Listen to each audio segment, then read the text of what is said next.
questions, then I feel like, I mean, even though one major question was answered, I'm still left with a lot of questions. And that sort of started to arise when Mr. Pirzada knit his brow together and said, "Is there any danger?" in the middle of the page. And I kept asking myself, why is this such a big deal? Because this is the second thing that seems slightly out of place. Before it was in the foyer, he didn't put his shoes, and things just seem really off. So I wrote down that that was foreshadowing, and there's also imagery in the way Mr. Pirzada sort of contorted his face that would suggest an undue amount of worry.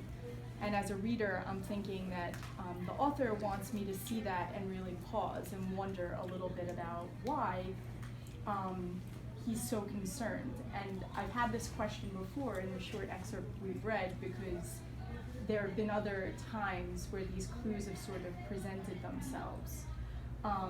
And then he follows up with, perhaps I should accompany them. So he doesn't even let it go after the first part. And I feel like this buildup is happening with his persistence. And that real concern is actually making Lilia uncomfortable. She says that she begins to sweat despite being cold.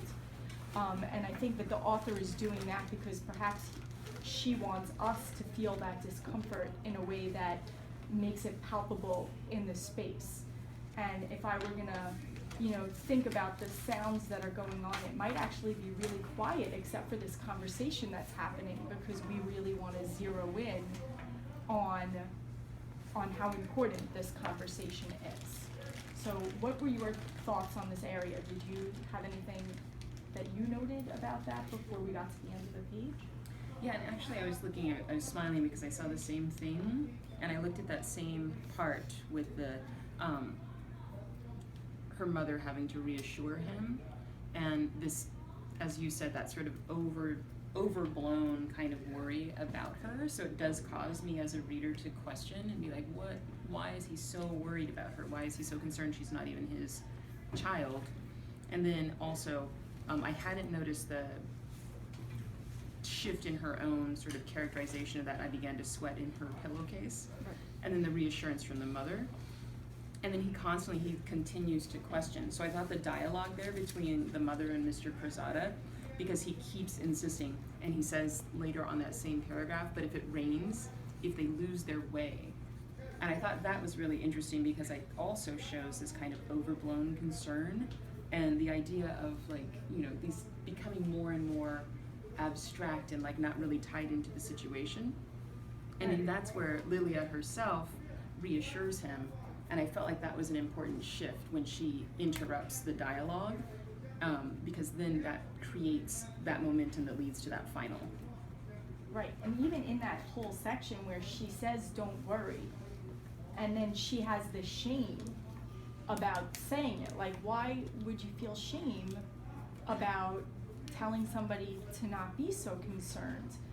But obviously it's because it comes later, and like Dora, we're kind of asking that question, like, why did this man want to come with us? Like, that's so weird and creepy. Like, what's that all about?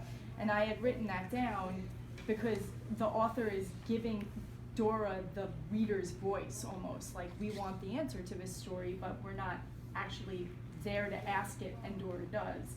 And she says his daughters are missing. And we get that resolution that we've been waiting for the whole time, which again is a plot structural sort of thing that happens.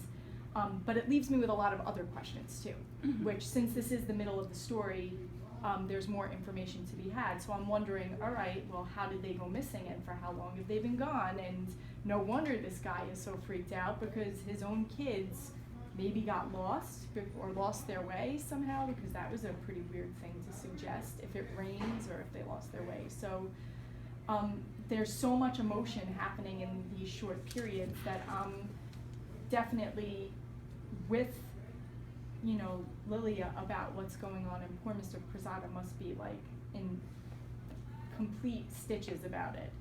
And I had not written down about the shift in tone, but I'm glad that you brought that up, because it's totally the truth. I was focusing on something else altogether.